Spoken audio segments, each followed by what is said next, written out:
Pour commenter les événements de la deuxième semaine de décembre 1940, nous sommes avec Dominique Rossignol.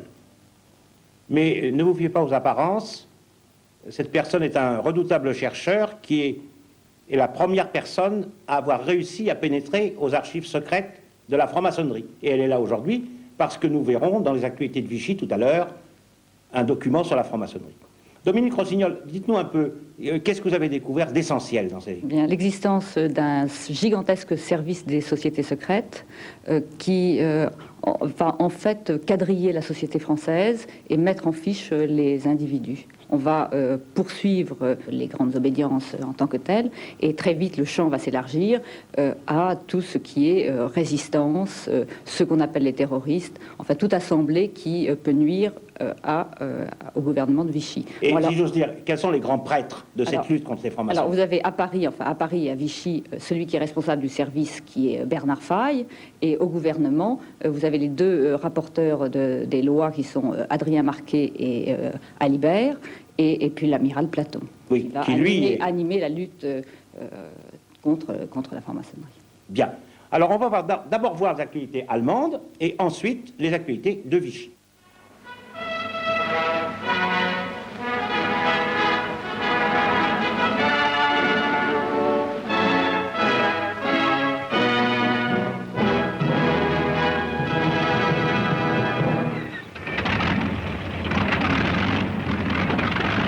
Japanische Kampfgeschwader starten zum Flug nach Kunming, einem wichtigen Wirtschafts- und Rüstungszentrum der Chiang Kai-shek-Regierung.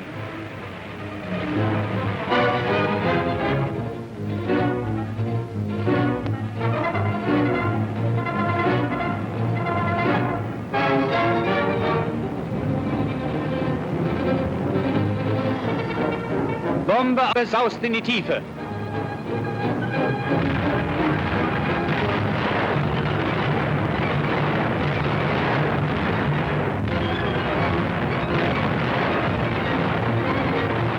Mit der Bombardierung von Kunming wurde zugleich eine wichtige Etappe auf dem Wege zur Burma-Straße schwer getroffen.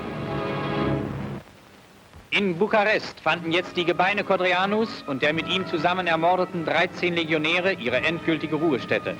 General Antonescu, neben ihm Reichsleiter Baldur von Schirach, der am Sarge Codreanus im Namen des Führers einen Kranz niederlegte. In feierlichem Trauerakt wurden die sterblichen Überreste der rumänischen Nationalhelden zum Sitz der legionären Bewegung in Bukarest überführt.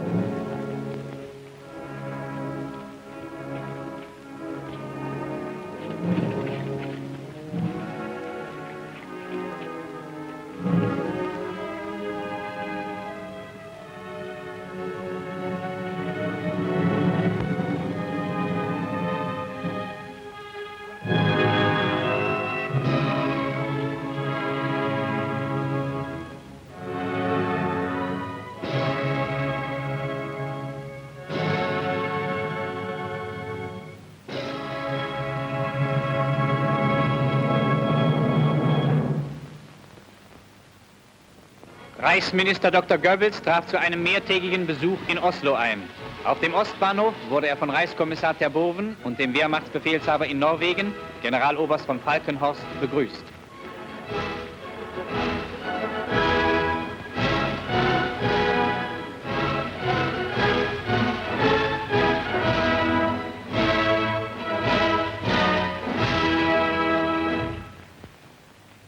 Der erste Weg des Reichsministers führt zu den deutschen Heldengräbern auf den Höhen über Oslo.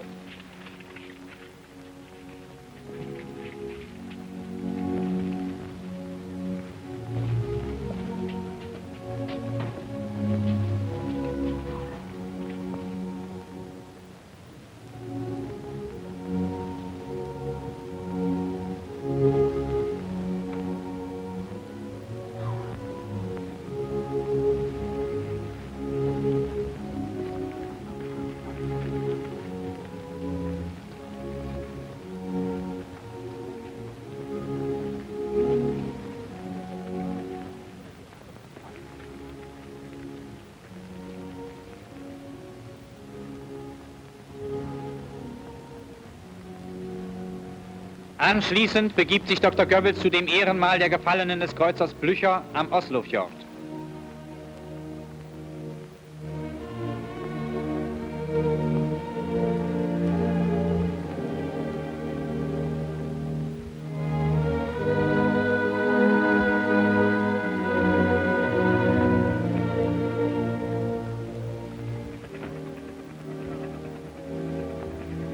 Das Motorboot passiert die Stelle, an der der Kreuzer Blücher sank.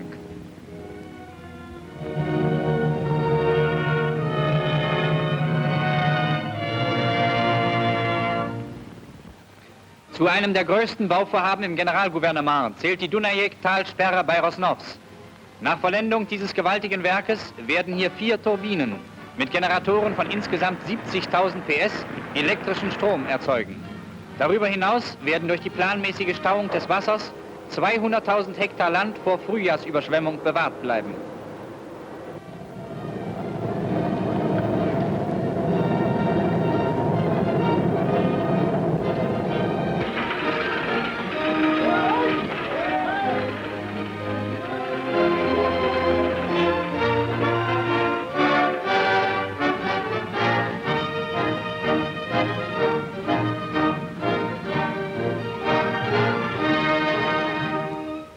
Die Auslandsorganisation der NSDAP veranstaltete in der Nähe der Reichshauptstadt einen Afrika-Lehrgang.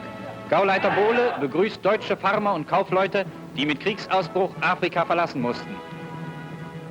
Kommen Sie her? Aus Deutschland, aus Afrika, von Moldeani. Sind Sie jetzt rübergekommen? Ich bin jetzt im Februar, 11. Februar 1940 nach Hause gekommen. Nach Kriegsausbruch. Jawohl. Wie freuen Sie, dass Sie jetzt so reich sind? Ich bin sehr froh darüber. Wenn Sie wiederkommen, wird es anders drüben aussehen. Jawohl. Der theoretische Unterricht steht hier im Vordergrund. Aber auch die Praxis kommt nicht zu kurz.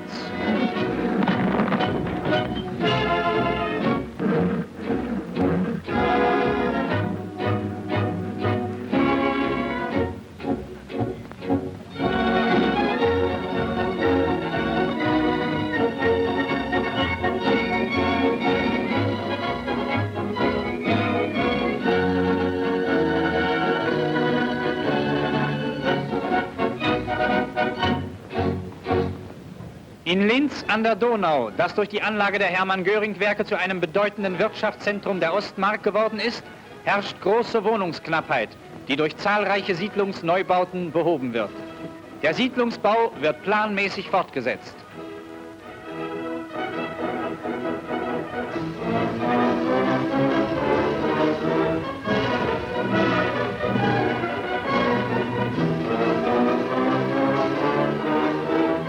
In Erfüllung des neuen Wohnungsbauprogramms ist für große und helle Räume gesorgt worden. Neben Etagenwohnungen wurde auch eine ganze Reihe von Einfamilienhäusern geschaffen.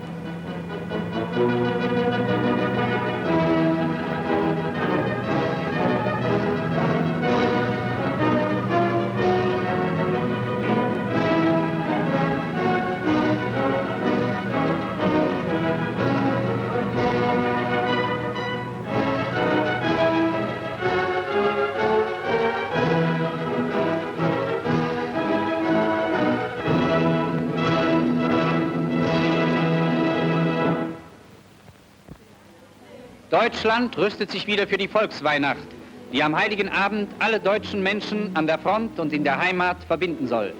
Hier sammeln BDM-Mädel Spielzeug für die Weihnachtsbescherung.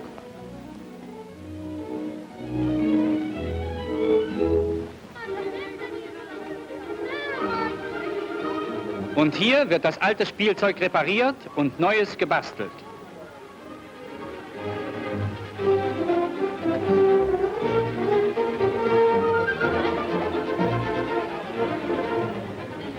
Nur nicht übereifrig. Schon ist es schiefgegangen.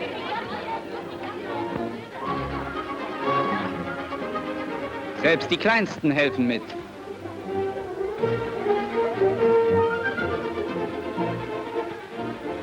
Diese Puppe ist für einen Feldgrauen bestimmt.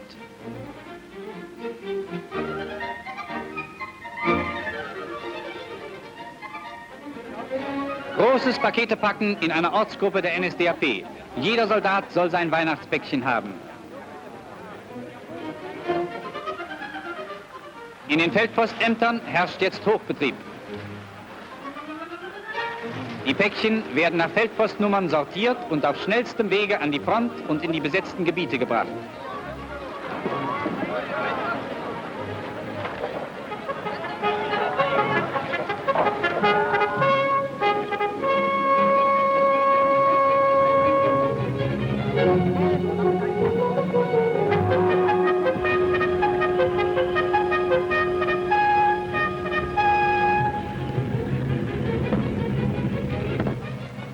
Bei einem Flakposten an der Kanalküste. Hurra, die Post ist da!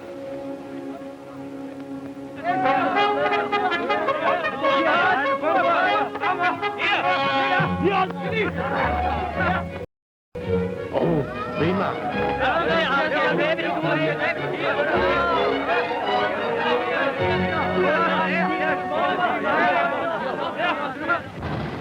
Von Rouen geht ein Lebensmitteltransport unserer Wehrmacht in die Heimat ab. Eine Armee in Nordfrankreich opferte einen Teil ihrer Lebensmittelration für das Hilfswerk Mutter und Kind. Durch die freiwilligen Spenden der einzelnen Männer kamen über 50.000 Kilo Essäpfel, 10.000 Kilo Erbsen, ebenso viel Bohnen und vieles andere zusammen. In langen Kolonnen ging es über die Reichsautobahn nach Berlin.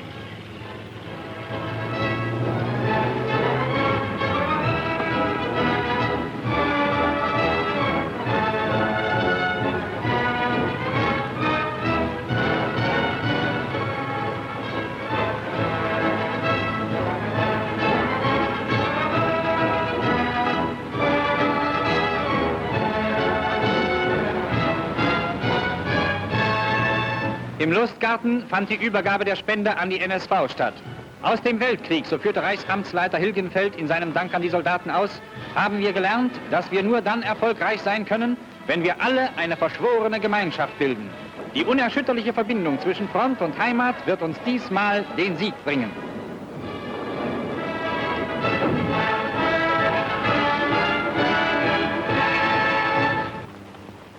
Der Deutsche Rundfunk sendete von Berlin aus das 50. Wunschkonzert für die Wehrmacht. Seit Oktober 1939 wurden im Rahmen dieser Veranstaltungen fast 45.000 Wünsche von Soldaten und Wehrmachtseinheiten erfüllt. An Geld- und Sachspenden gingen über 7,5 Millionen Reichsmark ein. Die Sendeanlage wird eingeschaltet.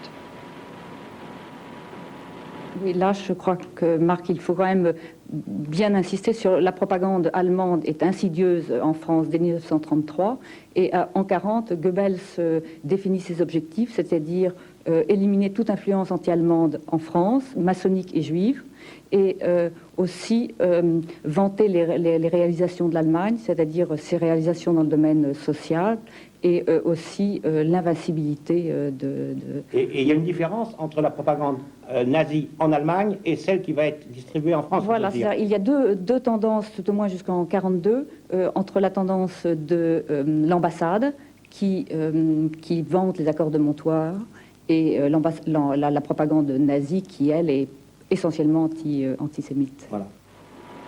Gleich 15:30 Uhr. Das 50. Wunschkonzert beginnt.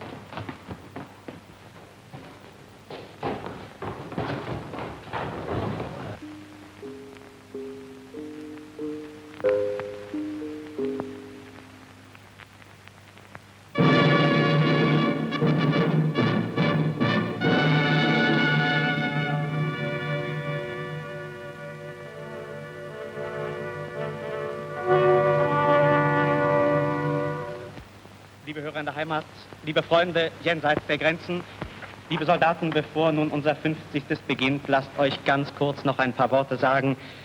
Uns schreiben Tausende in all den Tagen, dass sie mit uns so weit zufrieden sind. Wir sind geradezu beschämt deswegen, weil wir ja nichts als unsere Pflicht hier tun und können euch als Antwort nur verraten, wir werden weiter alle Kräfte regen und niemals auf die faule Haut uns legen in unserem Wunschkonzert für euch, Soldaten.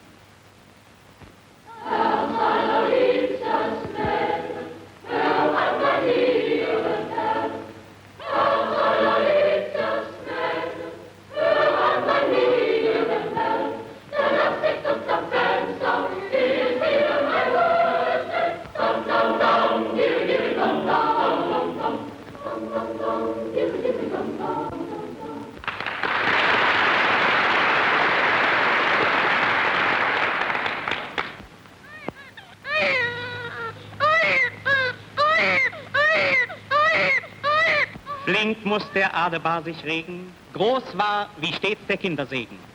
7708 Väter an der Front vernahmen im Wunschkonzert sozusagen den ersten Schrei ihres Kindes oder auch ihrer Kinder, denn es waren 637 Mal Zwillinge und 18 Mal Drillinge dabei.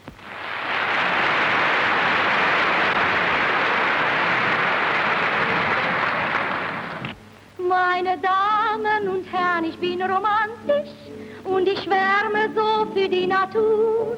Und ich gehe rasend gern spazieren, gerade im Frühling über Wald und Flur. Oh, meine Damen und Herren, seien Sie mal ehrlich, Ihnen wird es so wie mir ergehen. Und Sie brauchen sich auch nicht zu schämen, denn romantisch sein ist schön. Los, in einer Nacht im Mai, da kann man herrlich träumen und unter grünen Bäumen geschieht so manchen Ei. Und wie der frühe Morgengraut und los der Hahn gräht, solange spielt man Bräutigam und Braut, bis die erste Bahn geht, da wäre ich dabei. Juppie, das kann keiner wissen, ich möcht so gerne küssen, in einer Nacht in Mai, in einer Nacht in Mai.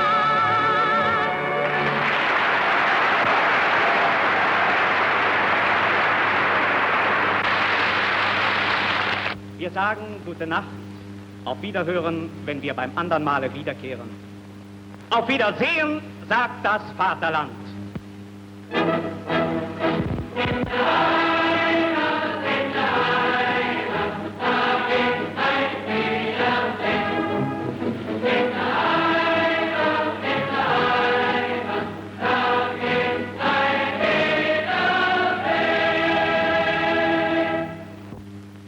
Eine Übung unserer Gebirgsartillerie in den Bergen der Steiermark.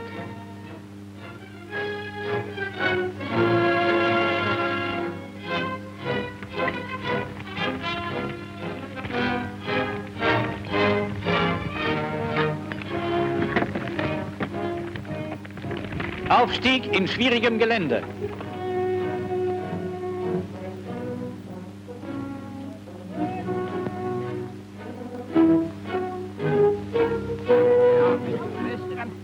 Hier versagen auch die treuen Vierbeiner. Der Mensch ist ganz auf sich selbst gestellt.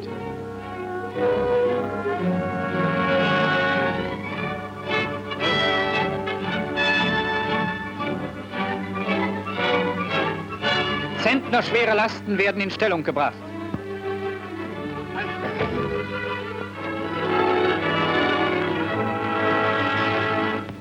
Das Rohr wird eingesetzt.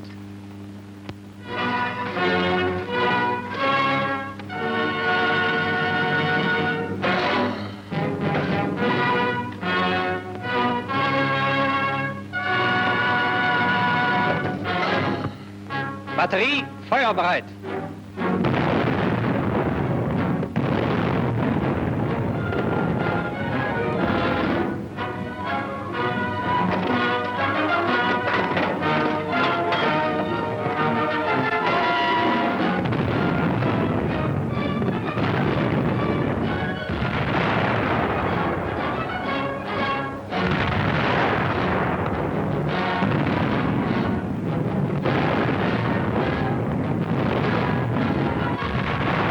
Volltreffer. Der Schuss saß genau im Ziel.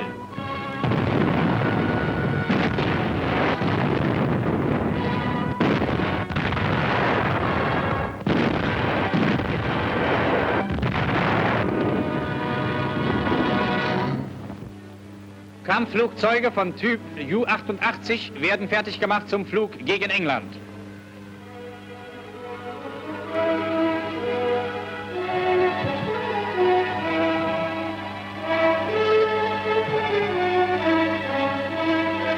Brandbomben werden verladen.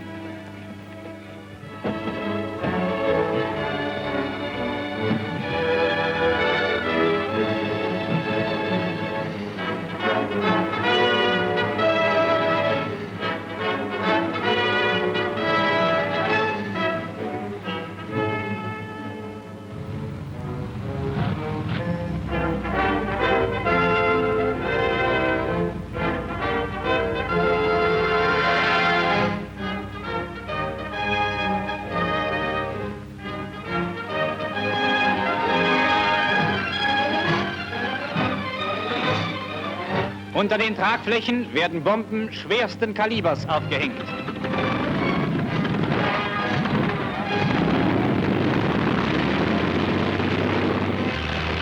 Start frei.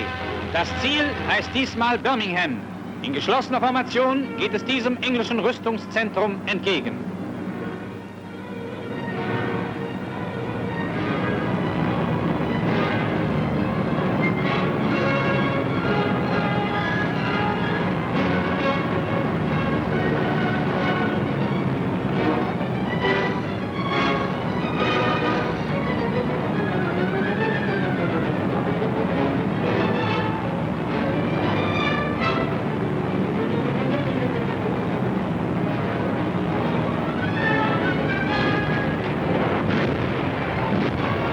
Die englische Flak versucht eine Sperre zu legen.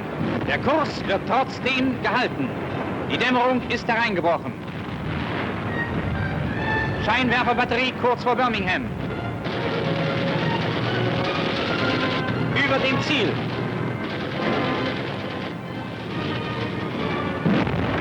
Die Flak bleibt nicht untätig. Unsere Bomben geben die Antwort. Überall unter uns gewaltige Brände und neue Einschläge.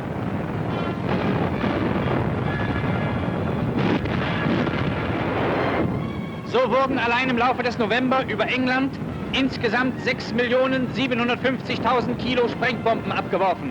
Davon allein über Birmingham 825.000. Die Vergeltungsangriffe unserer Luftwaffe erfolgen mit einer Planmäßigkeit und Vernichtungskraft, die ganz England in Entsetzen stürzt.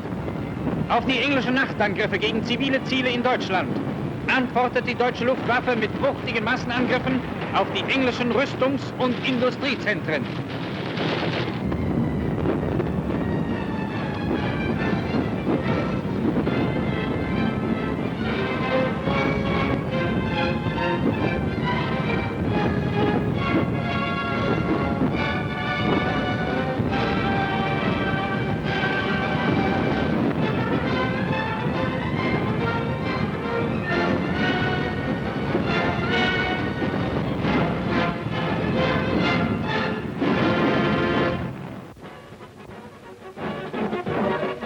Die Besatzung eines unserer neuesten Schlachtschiffe vom Typ Tirpitz-Bismarck ist an Deck angetreten.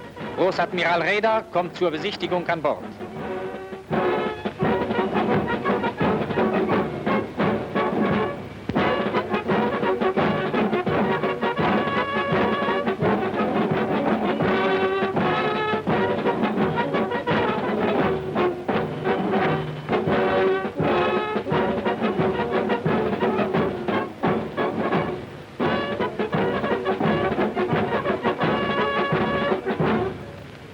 Klar zum Auslaufen.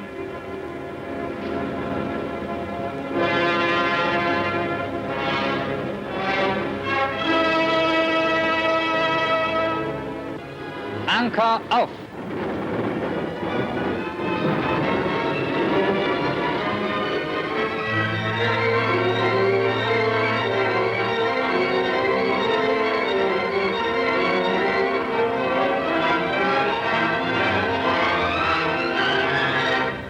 Das Schlachtschiff verlässt den Hafen.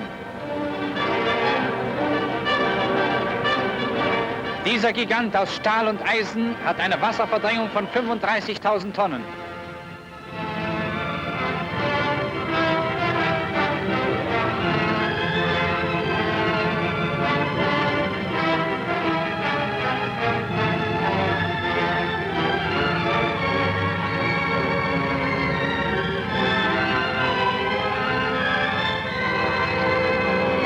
Die Bewaffnung besteht aus 8 38 cm Geschützen, 12 15 cm Geschützen und einer entsprechenden Flakartillerie.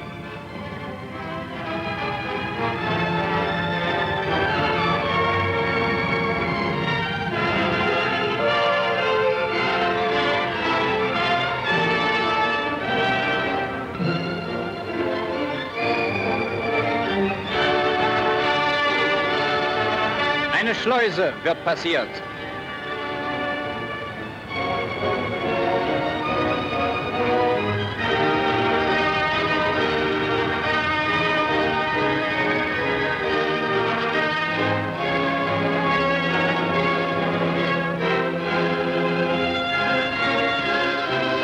Schiff.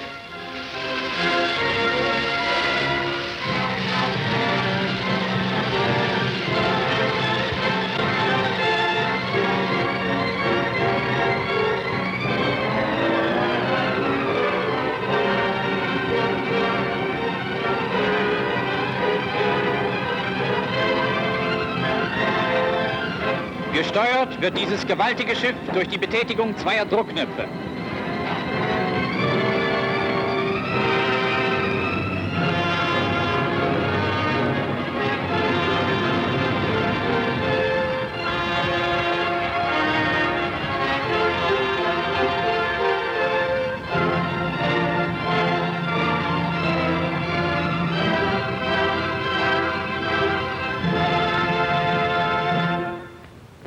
Vom Maschinenleitstand aus wird der Lauf der Maschine ständig überwacht.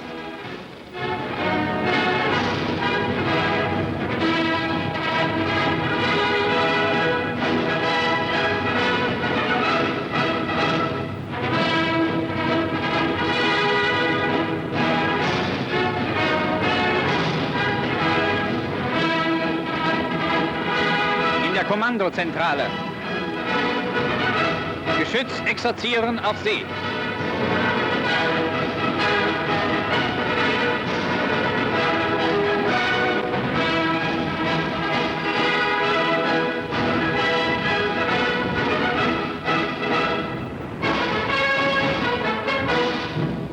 Zerstörer einer neu in Dienst gestellten Flottille, die auf Befehl des Führers den Namen Zerstörerflottille Narvik erhalten hat, begleiten das Schlachtschiff. Mit hoher Fahrt geht es gegen die schwere See. Diese Schlachtschiffe zählen zu den stärksten Waffen unserer Kriegsmarine im Kampf gegen England.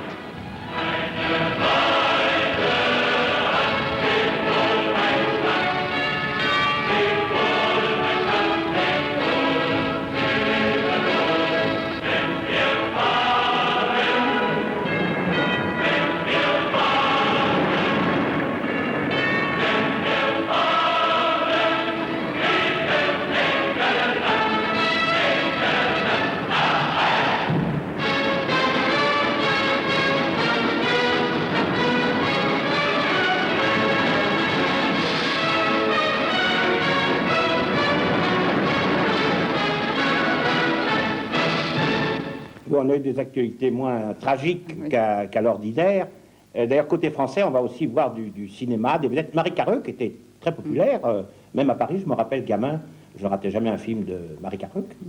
Et là, les actualités ne disent pas l'essentiel de ce qui s'est passé, qui est très grave, c'est qu'après les défaites italiennes en Grèce, Franco vient de faire savoir à Hitler qu'il ne fallait plus compter sur lui.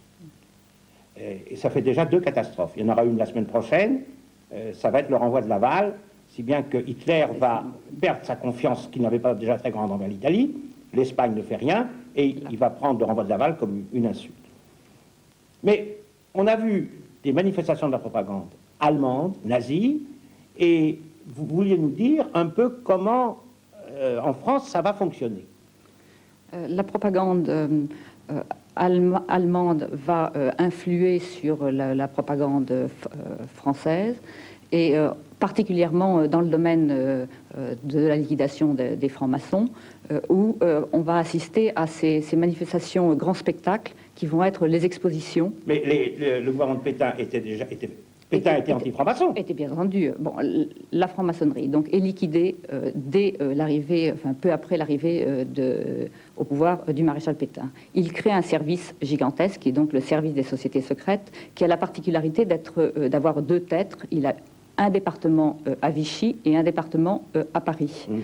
Il a d'autre part un service de recherche qui est très important, et aussi bien à Paris qu'à Vichy, et les 2 services échangeaient leurs informations. Mais quelles informations?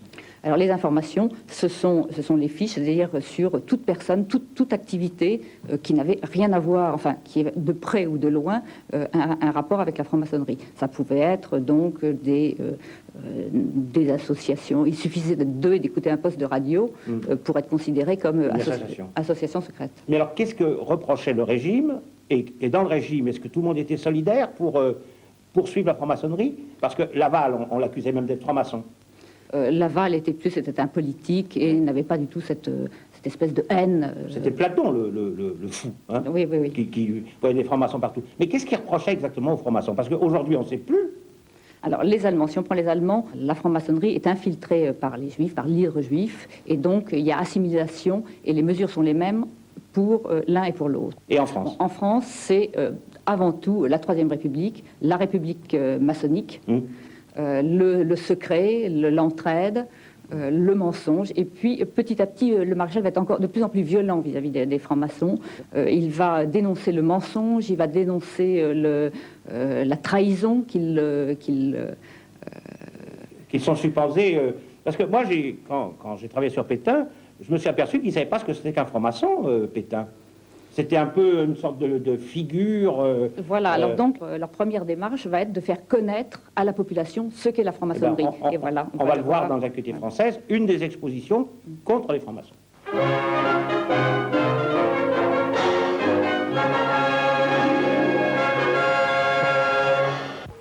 Nouvelle de l'Empire. À Alger, la Société des lieux saints de l'islam a tenu ses assises annuelles. À cette occasion, sous la conduite de son Excellence Sikadour Ben Gabri, les délégués d'Algérie, de Tunisie et du Maroc ont tenu à venir saluer le général Weygand, chef suprême des forces françaises en Afrique. Affirmation éclatante de l'attachement de la population musulmane à la France tutélaire.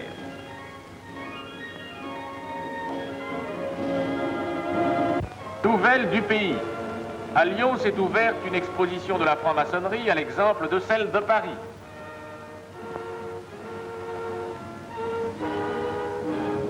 En foule dense, les visiteurs ont pu, après un regard au sphinx de l'entrée, visiter les décors étranges des cabinets de réflexion et les temples différents qu'abrite chaque loge.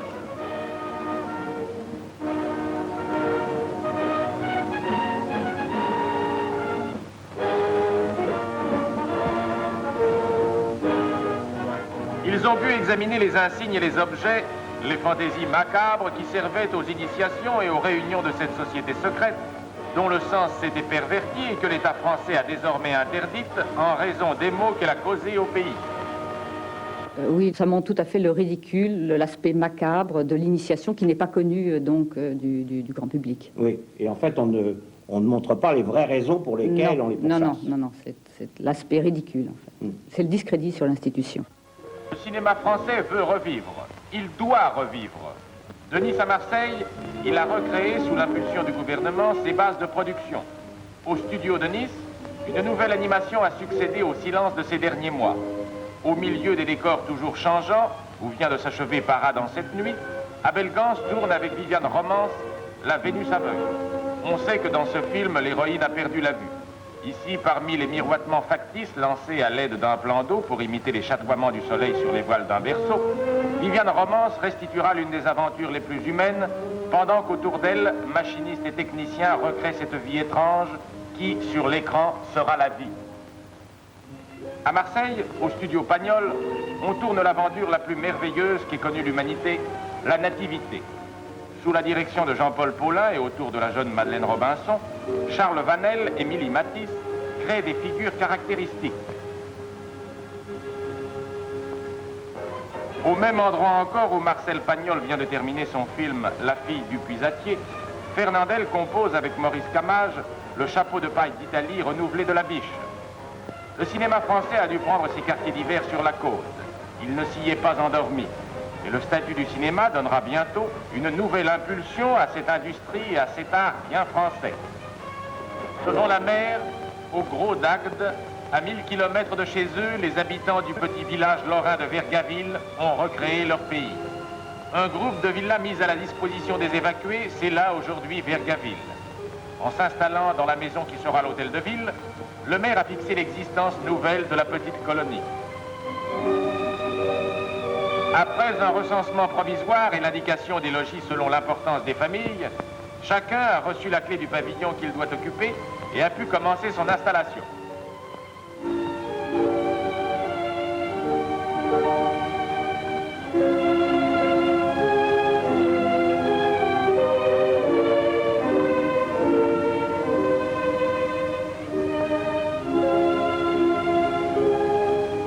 ne sera changé que le décor.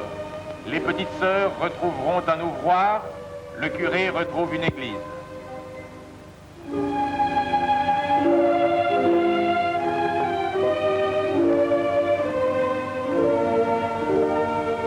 Vergaville se refuse à sombrer dans l'oubli.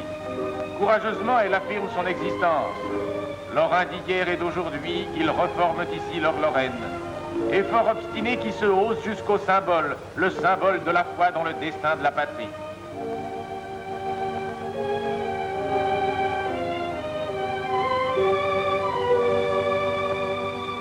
Et première manifestation d'une vie qui transplantée veut s'affirmer aussi complète qu'autrefois, une procession a conduit les arrivants par les chemins de leur domaine. À l'ombre du nouveau clocher, Vergaville fait revivre ses coutumes. Pendant à Vichy, au pavillon Sévigné, le maréchal Pétain continue ce travail acharné qui, jour après jour, sort la France de l'ornière où l'on précipitait des imprudents et des incapables. Passant du cabinet où il médite ses réformes fondamentales au Conseil des ministres où il les codifie, le maréchal œuvre sans répit à la rénovation de la France, petite gare de Montoire, le défenseur de Verdun au chancelier du Reich. Film saisissant où le grand soldat que le monde entier admire se montre devant le vainqueur aussi grand qu'il fut héroïque au jour sombre de l'armistice. Accompagné par M. von Ribbentrop, ministre des Affaires étrangères du Reich, le chef de l'État va s'entretenir de la reconstruction de l'Europe avec le Führer chancelier dont les paroles d'accueil rendront hommage à sa valeur, à son courage, à sa sagesse. Le vainqueur de Verdun ici rend la France à la vie européenne. Il a donné aux Français le droit d'espérer. Chacun de ces actes leur dit « Nous avons à restaurer la France, suivez-moi ».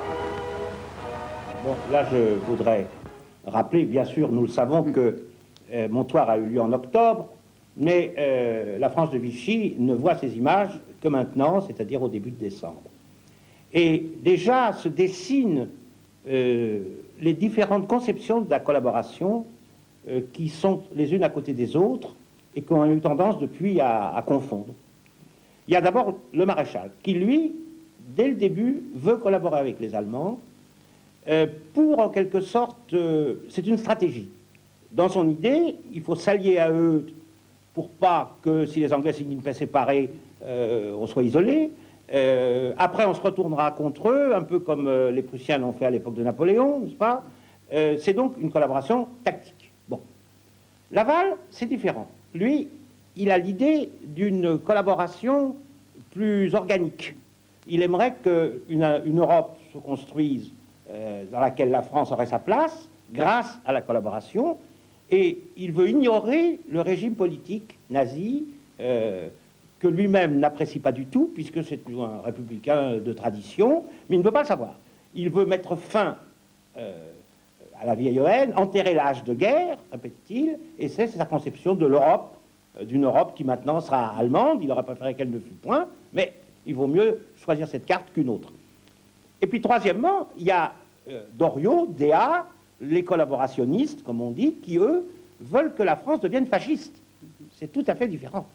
Et eux, peu à peu, vont gagner du terrain, même sur Laval, et même sur Pétain, et à la fin, vers 1944, ce sera celle-là qui aura pris le dessus sur les deux autres. Paris pense à ceux qui sont loin. M. Scapini, ambassadeur de France chargé des relations avec l'Allemagne pour ce qui concerne les prisonniers, préside avec la générale Hunziger à l'envoi des milliers de colis qui iront porter un peu de joie et de bien-être dans les camps lointains. 3 trains de 52 wagons chacun partiront chargés de provisions, de vêtements, de douceur vers ces villes étrangères où attendent ceux vers qui chaque jour va la pensée de tous les Français.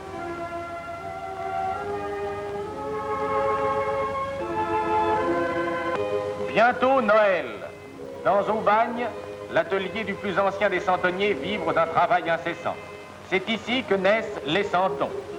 Madame Thérèse Neveu fut et reste la mère des santons.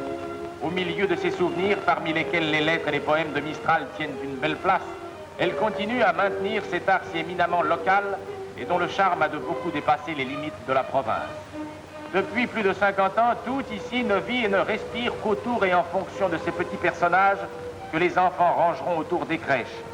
Et aujourd'hui encore, c'est quelquefois de vieux moules datant du début de cet art qui donneront naissance aux bergers, aux chasseurs, à la poissonnière, qui restent les classiques personnages de l'art santonnier.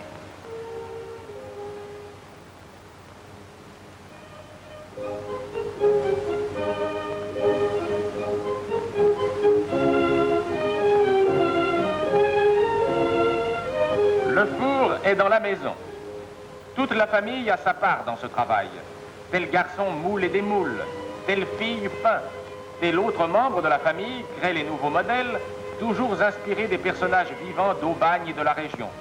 Ainsi, les Santons conservent-ils, dans leur naïve expression et leur rustique aspect, les types traditionnels de la Provence maternelle.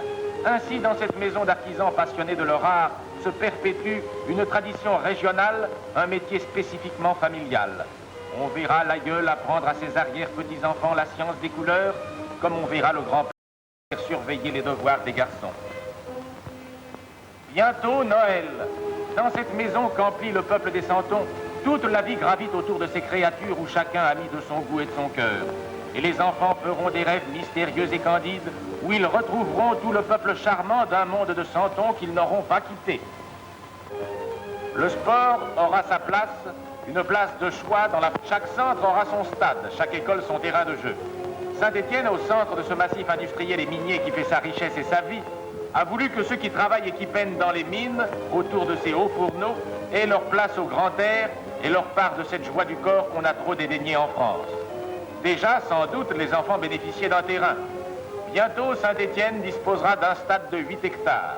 À Villebeuf, les travaux d'aménagement de ce parc des sports viennent d'être entrepris par des chômeurs assistés par les Compagnons de France. Monsieur Lemoine, préfet de la Loire, est venu inaugurer ces travaux. Le sport, le vrai sport, le sport pour tous, aura sa place en France. Et déjà, la montagne appelle. Et déjà, sur la neige nouvellement tombée, les premiers skieurs sont apparus.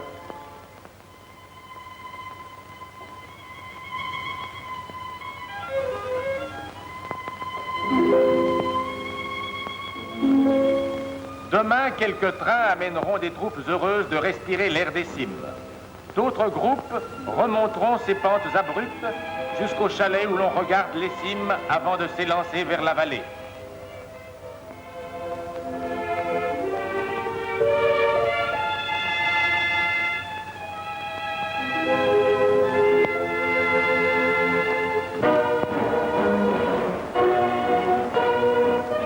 Griserie des descentes sur les pentes blanches, première joie de la neige.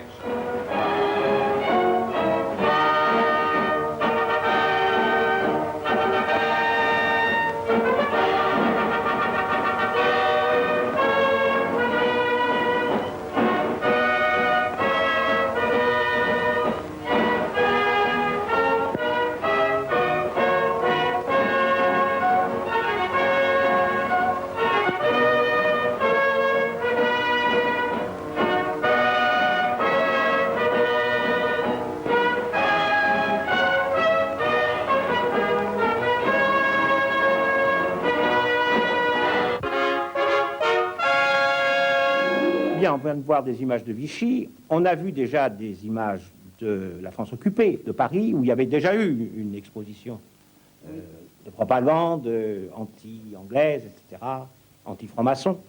Et vous, Dominique Rossignol, vous avez écrit un livre sur la franc-maçonnerie, Vichy et les francs-maçons. Vous êtes franc-maçon? Non, en fait, c'est un des axes de recherche sur la propagande par l'image, oui. et les organismes qui ont produit ces images.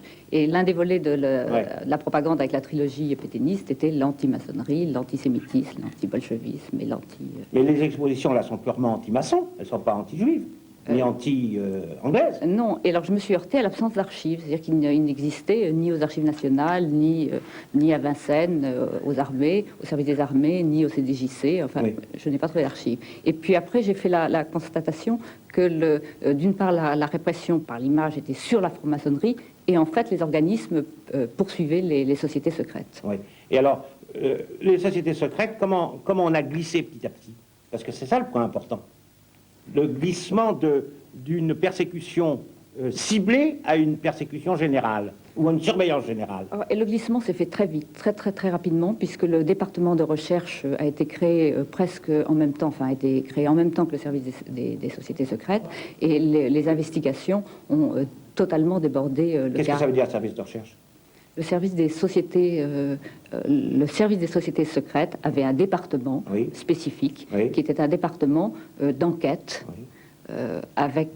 où il recevait les informations des délégués de la propagande et qui échangeait ces informations avec Paris. Et Pétain était au courant de ça? Et Pétain était au courant, enfin on suppose qu'il était quand même au courant, puisque les informations transitaient par Vichy, que c'est à Vichy même que par le biais de son médecin personnel, le docteur Ménétrel, il recueillait les informations, et donc on peut supposer qu'il était quand même tout à fait au courant de ces... Et Laval était contre, alors comment ça s'explique? Laval était contre, parce qu'il n'avait pas du tout les mêmes idées sur cet politicien, et il n'estimait pas que la franc-maçonnerie avait quelque chose de dangereux. Quelque chose de dangereux. Et il était franc-maçon, Laval? Il avait été? Oui? Vous ne le savez pas? Non.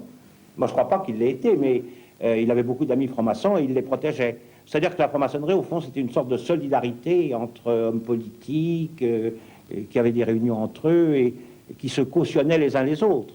Voilà, ça c'est le tract, le principal tract émis par Vichy est basé sur la solidarité, la fameuse solidarité maçonnique. Oui.